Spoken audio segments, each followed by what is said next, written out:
Success ain't earned, it's bought. That's why at Paddy Power, we paid the big bucks for the best tech nerds in the world to develop our new, fastest ever app.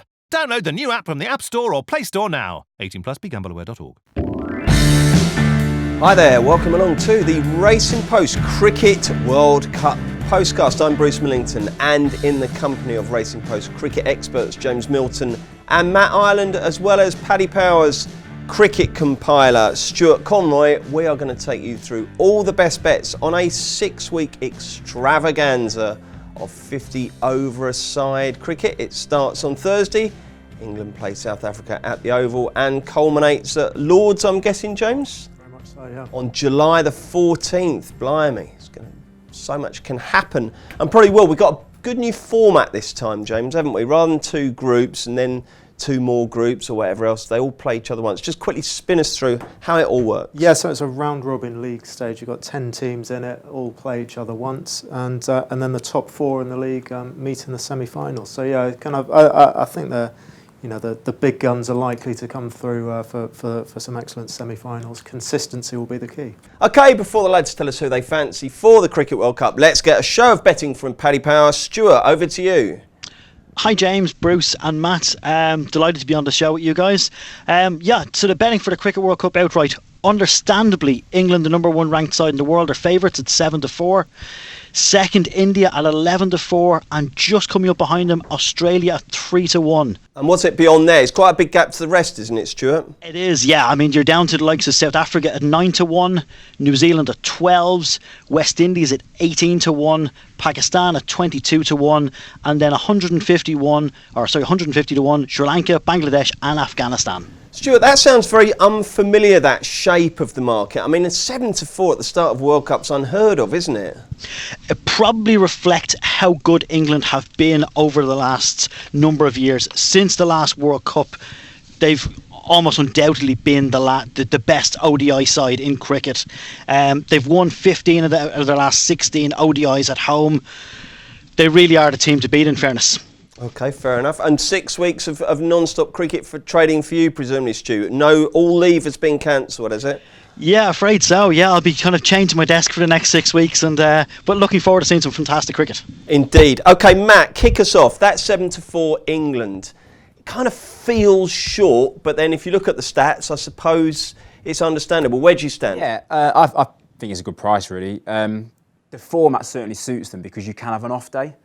Each team plays 9 games, and although there's none of the minnows anymore, there's no Namibias, Bermudas, unfortunately. There's still teams that they should beat pretty comfortably. You can afford to have an off day against your Australias, Indias. Probably 5 wins will get you into the semis, and then from then on it's all kind of pressure games, semi-final, final, which they are now. With down the last few years, they've got great experience in the IPL, Big Bash, in these massive leagues with big money on the line. They're used to the pressure now, whereas before... Are they that much better, though, than everyone else? I think they are, yeah. I think the only team that gets close to them probably all round is India. Because now, you probably say the only kind of area of weakness about England was their death bowling. But they've, Jofra Archer has really kind of filled that gap now. They've got 2 guys who bowl 90 mile an hour. They've got... their batting goes down to number 9. Moeen Ali scored Test match one day hundreds. He's batting number 9 and can score it. Still score it a good lick if they need to. No weaknesses. Don't think so. Is that how you see it, James? Yeah, I mean that 7-4 now is pretty much the cut-off point that I'd be backing them. They even last week or so they were 9-4 into 2-1. I still think that's really really good bet.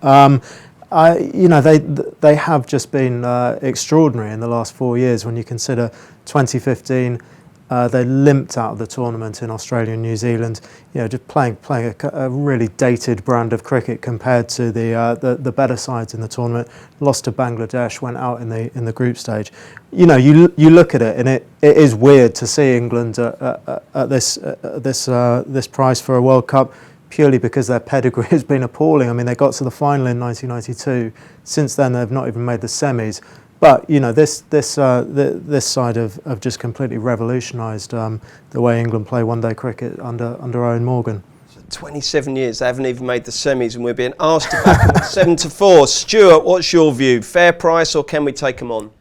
I think it's a fair price, 7-4. I mean, as considering the stats, saying that, I do have a little caveat with it, that, you know, if you look at when England went out of the Champions Trophy in the semi-final to Pakistan 2 years ago, there's not a huge difference between the 11 that played that game against the 11 that's going to line out against South Africa tomorrow.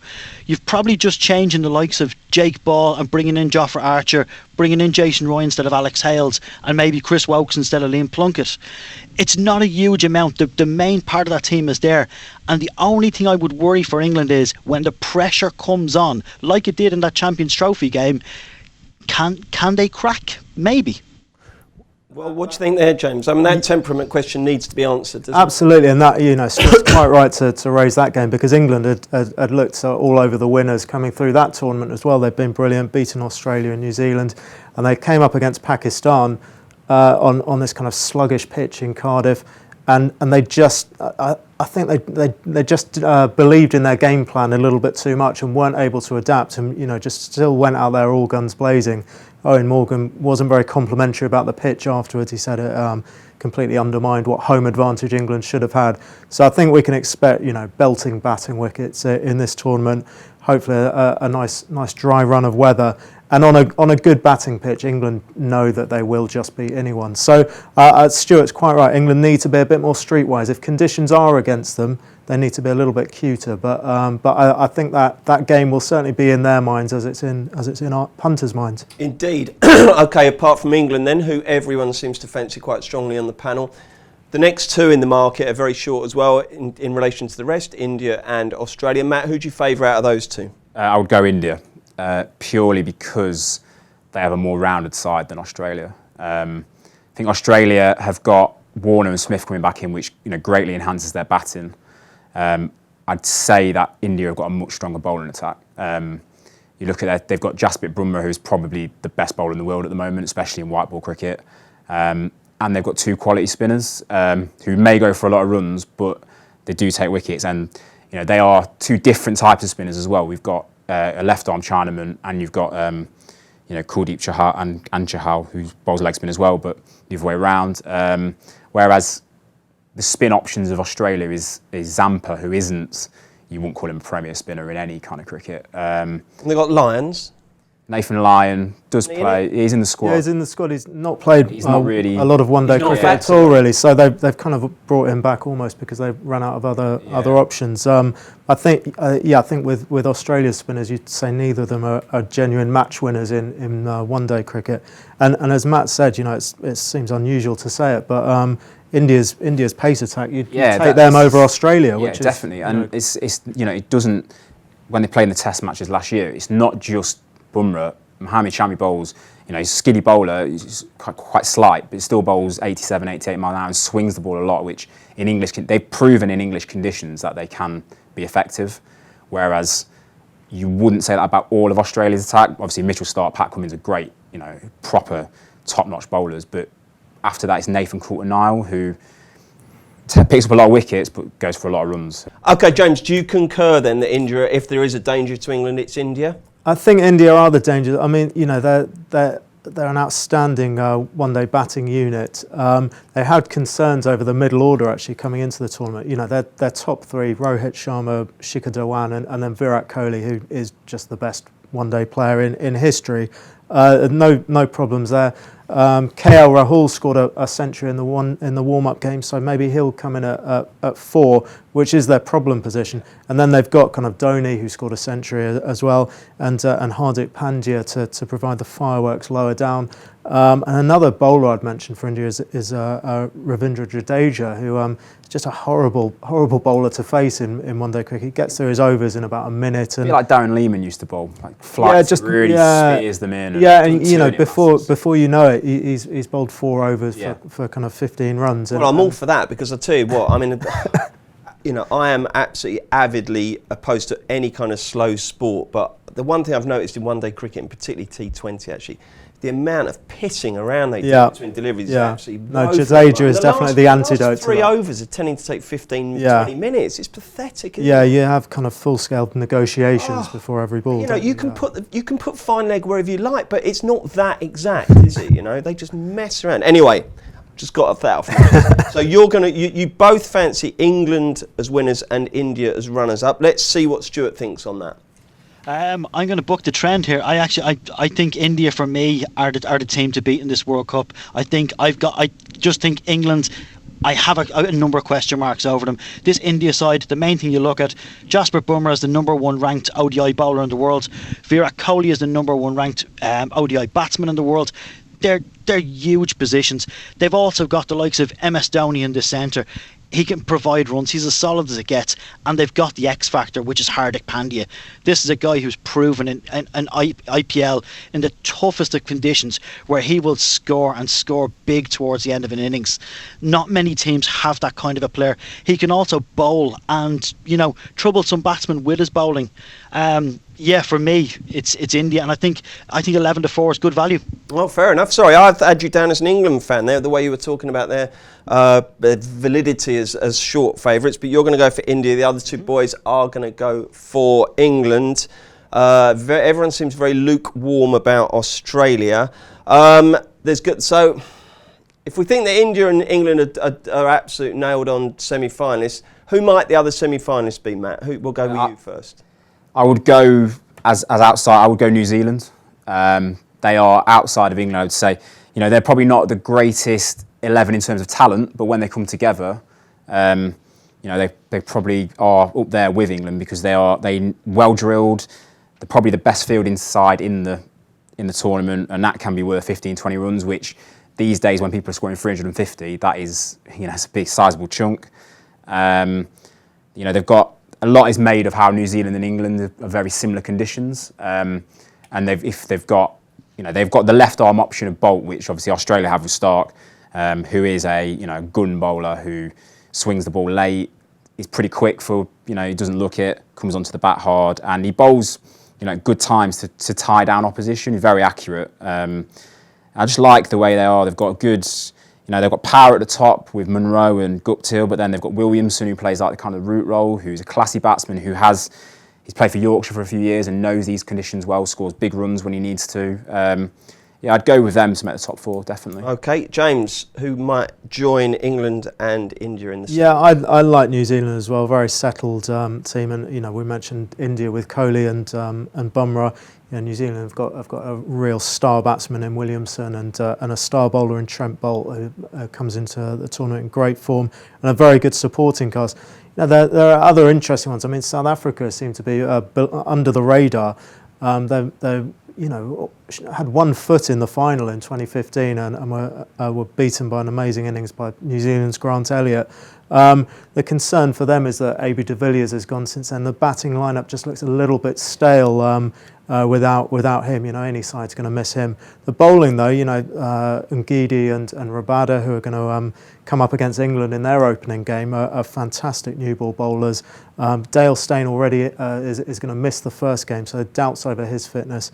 But I think that South Africa's bowling attack gives them a chance. I just think in this age when you need to be churning out kind of 350 totals. I'm not sure their batting is quite up to it. They always seem to find a way to lose a World Cup as well, don't That is true. Some brilliant ones. Special Gibbs, the Ray, the Duckworth fluids, Yeah. Stuart, have you got any surprise names potentially to force their way into the semi lineup? Not a surprise as such, but I'd be quite agreeable on the South African side. On the negative part of it, they have a lot of players on the wrong side of 30. However, saying that, the likes of Quentin de Kock, Faf du Plessis, Rabada and Tahir are all coming off the back of really, really good IPLs. Rabada and Tahir were the top 2 bowlers in the entire tournament. Looking at if these guys can click on the day, they're a match for most sides in the world. However, over the space of a 9-game league and going on, I think they'll fall over the line and get into the semi-finals. But at that stage, if they come up against an India or an England, it's very hard to see them progressing any further. Okay, let's look at some individual markets next. Here at Paddy Power, we're the home of the Money Back Special, with some incredible offers every single week. Check out the website or app today. Terms and conditions apply. 18 plus, begambleaware.org. Right then, let's look at top tournament batsmen first. Who is going to be the number one willow wielder before the lads give us their selection? Stuart, what's Paddy Power's latest top batsman betting? Yeah, so the prices for the top tournament run scorer. So at the moment, slight favourite is Virat Kohli at 8-1. Coming very, very tightly behind him is Johnny Bairstow at 9-1. David Warner of Australia at 10-1. Joe Root at 11-1. Jason Roy at 12s. Steve Smith at 14, and then you're looking at 18-1 and bigger the rest. Milts, can Warner provide the fairy tale victory? Every Englishman hopes that he's going to be top run scorer. Who's your fans? We'd all love to see it. I think actually of the two the villains who are coming back for Australia, Steve Smith looks like he's going to come into the tournament in great form. He's been superb in the warm-up games, scored a century against England. And Warner had an absolutely phenomenal IPL campaign, but seems to have found the switch to 50-over cricket a little tougher. But of the main contenders, I'm going to go for Jason Roy, basically because he's the bigger price of the three England boys at the top. And I just don't think there's much between him, Bairstow and Joe Root. And Roy's been in terrific form as well in the Pakistan series, and then smashed 89 off about 45 balls against Afghanistan in their last warm-up game. And what you've got with Jason Roy, he will get out cheaply, just going for it a couple of times. But as we've mentioned, the length of the group stage, and he's got the ability to bat, to score 150s. He got 160 against Sri Lanka. He got 180 against Australia, and that was only a few months after he'd been dropped by England in the Champions Trophy when he was really struggling for form. And since then, he's been terrific at the top of the order. I think having Bairstow up there as well takes the pressure off him, and I think Roy's been able to, because you're batting with someone who's equally aggressive, and Roy's been able to kind of slightly rein himself in, and his shot selection's improving. I think he'll go really well. Openers here, given that, this time last year we were at the start of our gloriously hot summer, weren't we? But this year it could absolutely chuck it down for, every other day, couldn't it? So you want to be in nice and early, because there'll be a couple of games, won't there, where it turns into a slog, and being out first will definitely help. Yeah, I think also the fact that you get two new balls at the start of the innings, which don't tend to move around a huge amount. So opening the innings, we've seen in Test cricket, it can be fiendishly difficult sometimes, particularly in England. But with the white balls, you've just got hard balls, and it just comes off the bat nicely. You've got the power play, fielding restrictions.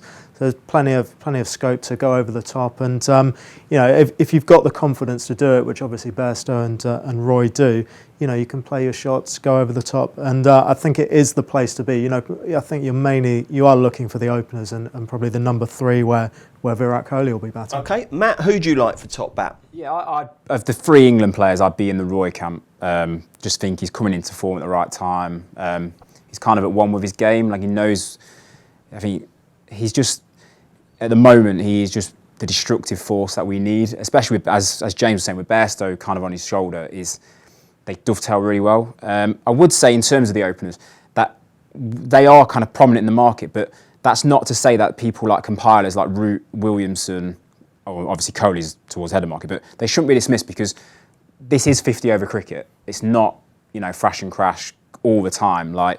There's no way, to my mind, that Williamson should be 6 points bigger than Root. He's a very unheralded player. If you look at his stats match up with the best there's ever been, especially what's around now. The one that I like at a bigger price is Shikhar Dhawan from India. He is an opener, but obviously he plays a lot of second fiddle to Kohli, but he's a class act in his own right. He scored more runs in ICC tournaments than anyone else has in the last three tournaments. 2 of them, crucially, were in England as well. They were Champions Trophies. I think he scored over 1,000 runs in 18 innings. And he would probably be the one for me each way. And maybe Pakistan's got a number 3 called Babar Azam. He's made kind of international cricket look so easy. He averages over 50 in ODIs and T20s. Not so good against the red ball, but he showed against England recently. He scored 250s and a ton. that comes into. I think he scored 100 in the warm-up as well recently, so he comes in good nick, and he's about 25s. Okay, so James is going to go for Jason Roy. Matt's going for Shikhar Dhawan. Who are you going to go for, Stuart? For me, David Warner is very hard to look past. I think he's great value at 10-1. He's come off an unbelievable IPL when, he had the pressure of the world on his shoulders after Sandpaper Gate. He's shown huge temperament here. He's done it in England before, both in Ashes series and other tournaments. Yeah, I think he represents really good value. At a good each way price, I would certainly look at KL Rahul of India. I think he's locked in the number 4 spot in their batting lineup. He scored a fantastic century yesterday against Bangladesh, and at 25-1. I think there's a great each way shot. Okay, and quickly, James, just looking through this fantastic Racing Post World Cup supplement, which you should definitely buy if you haven't already. You've got another quick each way top bat lurking, as well as Jason Roy. Who is it? Yes, Martin Guptill of New Zealand, who topped the run scoring charts in 2015, largely to an incredible 237 in the quarter-final, and he has got this ability to make absolutely enormous scores, on flat pitches. He's just such a powerful striker of the ball. He scored 189 in an ODI in England a few years back, and excellent form this season. And gets first go with New Zealand. I expect them to go well. And it's good actually that without the minnows, it means that the top bat, you're not just going to get done by someone smashing Holland all over the place. Yeah. You should don't worry if he gets a few low scores, because he is liable to do that against some of the better opposition. But when he goes big, he will go very big. Okay, top wicket taker. Stuart, what's the latest from Paddy Power on that? So top wicket taker, it's a really tight market here. You've just about got Jasprit Bumrah, a favourite at 12-1. You've got 3 players at 14s, Adil Rashid, Trent Bolt and Kasigo Rabada. And then at 16s, you've got Mitchell Starc and Pat Cummins. Jofra Archer, Chris Wokes and Rashid Khan, all at 18-1 and 20-1 bar. You go first, Stu. Who's going to be top wicket taker? I really like Kasigo Rabada here. He's probably, for me, is the ultimate death bowler in both T20 and ODI cricket. He bowls consistently over 90 miles per hour. Guys, especially at the tail end of an innings, absolutely terrified by his bowling. A 14-1 represents, I think that's a tremendous chance. Okay, James, who do you like? I've gone for Adil Rashid. I think you have to be wary with the fast bowlers. There are a lot of matches coming up, and a lot of them coming in with kind of slight doubts over their fitness, particularly the England bowlers. So I think Rashid will be likely to be an ever present for England. And no bowler's taken more ODI wickets since the last World Cup than he has. He's absolutely epitomised what Owen Morgan's done for this team, because Rashid, he made his international debut years ago when he was very young, but he just seems to have grown in confidence under Morgan. Morgan's said to him, look, I want you in an attacking role. I don't mind if you get tonked a bit, and he brings him on later and later in the innings. So he's not just kind of coming in to try and contain during the middle overs. He's brought on as an attacking weapon at the end of the innings, last 15 overs or so. And that's when you want your bowlers bowling. Exactly, yeah. Batsmen are taking risks against you.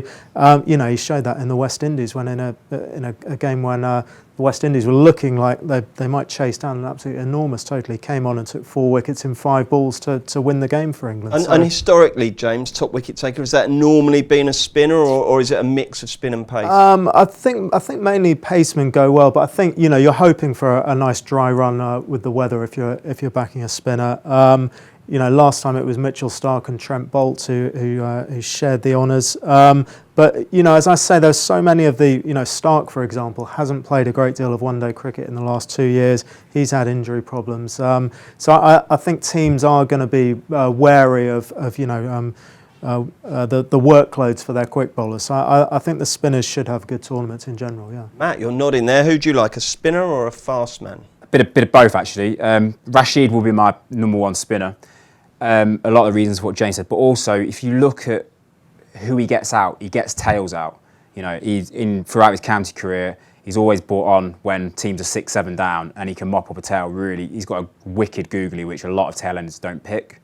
And I think really, like in the last 4 years, he's probably shown himself to be the best spinner in kind of international cricket in one-day action. Of the seamers, I respect Rabada from South Africa. I mean, he's going to be one of probably South Africa's greatest ever bowlers.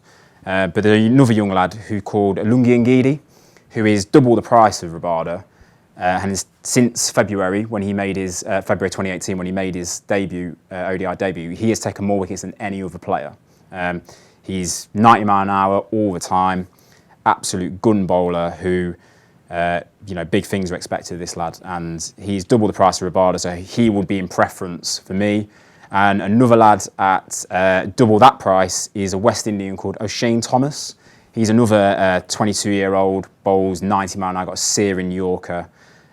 He's around 66 to 1. He's only played 9 games for the West Indies ODIs, but in that time he's already taken a 5 against England. Wow, what's he called? O'Shane Thomas. Shane Thomas, I better listen out for him.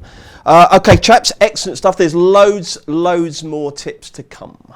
Check out Paddy's Rewards Club. Simply place 5 bets of £10 or more across any sport in a week, and you'll get a free £10 bet the next week. T&Cs apply. 18+. BeGambleAware.org. Welcome back to the Racing Post World Cup Cricket Postcast. Bruce Millington, James Milton, Matt Ireland and Paddy Power's Stuart Conroy. We've been through the outrights, we've been through the top bats and the top bowlers. Let's delve a little bit more into the teams now, both in terms of how they are going to fare overall, but more specifically whether there are some really good individual team top bats and top bowler bets out there. I'm going to throw open to you, James, basically. Any of the 10 teams, batsmen or bowlers, give us a couple of bets. I'm going to start with Babar Azam for Pakistan. I think he's a really solid top Pakistan run scorer bet. The openers for Pakistan have actually made incredible starts to their one-day careers. Fakhar Zaman and Imam ul Haq. They're the 2 fastest players to reach 1,000 one-day runs, which is amazing to have them both in the same team. Their records have been slightly padded by a kind of series against Zimbabwe where they caused absolute mayhem. But Babar Azam has come in at number 3, and as Matt mentioned earlier, I think will play the kind of Joe Root role. He's allowed to bat at his own pace. And I just think he's just looked so at ease with international cricket ever since his debut. Averages over 50 in one-dayers and in 2020s. Looked terrific in the series against England. I just think he's a class above his teammates. Where do you stand on Pakistan overall? I think they played some decent cricket in the series against England. Ended up losing 4-0. But before then they'd lost 5-0 in the UAE against Australia. So their stats don't look good. But having seen what they did in the Champions Trophy 2 years ago, it's dangerous to write them off because they lost their first game against India, absolutely hammered in that, and then came back to beat England in the semi-final that we discussed, and then they beat India by 180 runs in the final. So I suspect their bowling attack is just a little bit too inexperienced. To make it. I think they're one of the sides that, if it was more of a knockout game, you'd give a knockout format, you'd give them a chance, but the league system might just work against them. Okay, so your first team top run scorer is Babar Zaman. Matt, you give us your first one. What are you going to go for? I will go for the West Indies. Okay. This isn't a team from the 70s and 80s who destroyed all before them, but there will be one of the most exciting teams to watch in the tournament. That is guaranteed. And in our World Cup guide, one of the odds makers said they don't do singles, which is a perfect summary of the West Indies. They've got Chris Gale talking a good game as usual. It's his last ever tournament for the Windies. He's got another lad at the other end, his opening partner, called Evan Lewis, who can also hit the ball a long way.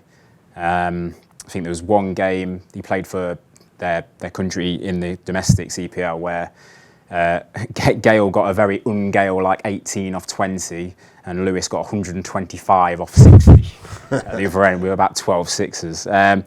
This guy in the top bats, he's quite big. England have kind of found out to hit their chagrin about him. He's called Shimron Hetmeyer. He's a young 22-year-old. He's played 24 ODIs but scored 4 centuries and 2 50s. Didn't have the greatest IPO in his first crack at it this year, but he finished off with 75 against the Sunrisers, hits the ball a long way and comes in about 4 or 5. So, Gale's liable to get 180, but he's also liable to get 1. So he will get plenty of opportunities, and he's about 8-10 to 1 in that market, which I thought was quite big. Talking of the Windies, why does Narayan not play for them? He's just been kind of frozen out and had a few injuries as well. And I think he's just specialising in the T20. He was unplayable at one point. He was, yeah. I think he's been slightly found out, but yeah. Love selling runs in the next over when Narayan was bowling. Right then, Stu, what's your best team top batsman bet? For me, one of the teams that I've watched quite closely over the last 2 years, because they play Ireland on such a regular basis, is Afghanistan. So I've probably seen them more than most of the other sides in the World Cup on a regular basis. For me, looking at the Afghanistan side, a lad called Hazmarullah Zazai, who opens the batting with Mohammad Shahzad, I think offers really good value. Shahzad has a number of issues. He's carrying a hamstring problem as it is. He also carries a bit of condition, as they'd say in the horse racing worlds. Zazai is quite good. He's a really big name in Afghanistan. I think at 3-1, especially when you look down to the rest of their order, there's not a huge amount of runs there with players like Ashgai Afghan and Ramat Shah. I think Zazai at 3-1, I think, is a really good chance for a top Afghanistan batsman. Okay, James, any more top bats or top bowlers you care to mention? The Bangladesh top run scorer. Bangladesh have got a really experienced core of players who people know, kind of Tamim Iqbal, Shakib Al Hassan, Mushfiqur Rahim. But actually, the Tamim's opening partner, Soumya Sarkar, is coming into the tournament in nice form. I think he's about 5-1 to top score for them. He played really well in the Tri-Series in Ireland against Ireland in the West Indies, and scored a double century in a 50-over game in a domestic competition this year as well. So he's in good nick. I think him and Mushfiqur would be the ones to watch for Bangladesh. Matt, what else have you got for us? I'll go for the Aussies. The kind of two towards their bowlers are Mitchell Starc and Pat Cummins, which is right. Then Zampa. Nathan Coulter-Nile you can get 10-1 with some firms, and he's nowhere near as good as Starc or Cummins, but he picks up wickets. You know, he bowls a lot of people come after him because he doesn't bowl that express pace, bowls slower balls. He's a seasoned IPL player, played in all the big T20 leagues around the world. He averages nearly 2 a game. So if you're playing 9 games, and he is likely to play a lot of them games because he is the backup to the 2 main seamers. You talk him 22, 23 wickets will probably get you near the top end of that market. He averages nearly that in his career to go. I kind of think he might be overpriced in that market. Stu, what else have you got for us? For me, I think there's a real sleeper in the market here with the top New Zealand bowler market. Trent Boult is coming off a really torrid time in the IPL, but in the last couple of warm-up games for the World Cup, he looks to have really come back to his form. However, Lockie Ferguson, for me, this guy bowls at 90 miles an hour on a regular basis. He played in England in the Blast last year for Derbyshire, taking 16 wickets in 10 games. He looked really good in those kind of real English conditions.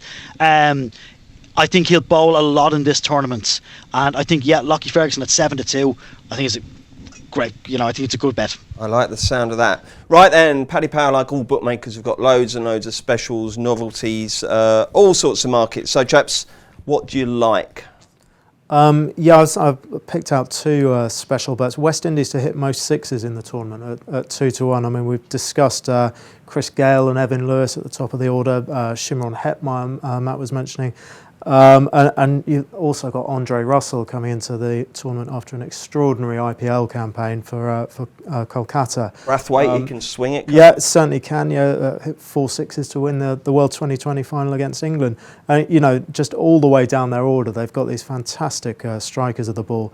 And another thing to consider is that their first 5 games, I think, are at Trent Bridge, the Rose Bowl, and Taunton, which are all fantastic venues for batting. Will they be bringing the ropes in a lot, like they tend to do in 2020 these days, or will you still have to give it a good old clout? I think it'll depend. I mean, grounds like Bristol and Taunton, there's not much leeway there anyway because they're largely county grounds. So. I don't know. I mean, for bowlers' sake, you'd like to think that bowlers are given a little bit of a chance, but yeah, you see these guys now kind of top edging for 6 over the wicketkeeper's head and whatever, and the few sides will go quite as hard at the bowlers as the West Indies. So you got West Indies for most sixes. Yeah, and the other one I like is Hardik Pandya, who Stuart's mentioned, to hit the fastest 50 in terms of balls faced. He's 9-1. I mean, the way he was batting during the IPL was just phenomenal. I think Mumbai ended up winning it, but I think they probably didn't get as much value out of him as they could have done. He seemed to be coming in too late in the order a lot of the time, and still just smacking kind of 30 off 10 balls. His standout innings was 91 off 34 against Kolkata, which was an unbelievable knock in a losing cause. But he also hit a 32-ball half-century in the Champions Trophy final, which they lost against Pakistan. And his last ODI innings was 45 off 22 against a very good New Zealand attack. And he was even in the IPL, when you get a bit numb to just seeing the ball disappear into all parts. The way he was hitting the ball was really striking. Lovely stuff, James. Matt, you've been sifting through the specials. What do you have for us? Yeah, I've got a couple. Any team to make over 450? That sounds good. What price is that? 7-2 shot. 7-2? Yeah, that's on Paddy Power. As James was saying, Bristol and Taunton are pretty small grounds, and the pitch at Trent Bridge is a belting batting wicket. If you look at the pitch they played on England versus Pakistan series, they played literally on the edge of the square, third man or cow corner for a left-hander. That boundary was literally about 25 yards. Can't have been. Well, no, well, yeah. Even I could hit a 4 there. It was small because it was right on the edge of the square. Why is it called cow corner, by the way? I think it's a slightly derogatory term, because if a batsman plays that shot, he's a bit village. Yeah, it's a bit agricultural. I love Nasser's saying, but his obsession with cow corner doesn't. Anyway, sorry. So would be interested in that, especially with the Windies playing there, and England are pretty much playing every ground apart from Taunton. I will be massively against Sri Lanka. So the ones I would have them to finish the bottom of the group. I really think that the Afghans will beat them. Their squad, they're in just a state of crisis at the moment. From the kind of the dressing room to the upper reaches of the so not only have they lost all that fantastic talent, but they're not even unified anymore. No, not all. If I would say if someone got injured in Sri Lanka and they called Kumar Sangakkara up, he would be massive fav to be their top bat. Even probably Muralitharan and Jayasuriya, they're just in crisis. The captain, so Angelo Matthews is definitely their best player. He's in the squad. Got replaced as captain after an Asia Cup final debacle. The guy who replaced him has been left at home. And Karuna Ratne, who is captain in the side, has not played an ODI since the last World Cup. I mean, the game has changed massively since then. They only scored 240 in a warm-up against Australia the other day. If they score 240, a lot of teams are going to beat them. Wow, what price are they to finish bottom then? They were about 5-1. I think they're a lot shorter now. Steamed in, have you, Matt? Yeah, well. And also, you can get them about 12-1 to lose every game. 12-1 to lose every game. Aren't you just better off doing a 9-game ACCA there? Maybe. I'd certainly punt Afghanistan to beat them. Okay. They will score. Afghanistan probably can't bat for 50 overs of the way they play because they are brought up on T20 cricket, but they will probably tear into a pretty poor Sri Lanka side. Wow, that's one of the greatest tips of my career, which isn't saying something, is tipping Sri Lanka at 66s for the 1995 World Cup. Was it 60, yeah, 96. But anyway, I'm still dining out on a tip 23 years ago. Stu, they're massive prices, Sri Lanka. How the mighty do fall, eh?